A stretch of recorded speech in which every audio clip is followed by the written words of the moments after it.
Ubushize twaravuze ku bigeme bambara ubudede mu nda no ku maguru. Ubu reka turabire hamwe abahungu bambara amahereni ku matwi. Ni ibisanzwe ko mu kibano tubona umwigeme canke umukenyezi yambara amahereni ku matwi. Ubu n'abahungu barambara amahereni ku matwi kandi bakayambara ukuri kwamye.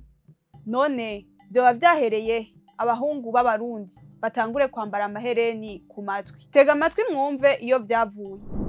Mu mico n'imigenzo yo mu bindi bihugu nko muri Egypte, muri Mexique, mu Buhindi, muri Caraïbe, eka mbere no mu burere bwa hano hafi iwacu i Burundi, mu bwoko bumwe bumwe nk'Abamasayi n'Abapeul, ni ibisanzwe ko abahungu bambara amahereni ku matwi. Ariko aho iwacu kwambara ihereni ku gutwi uri umuhungu si bose babibona neza. Hari mbere n'ababita amazina atabereye.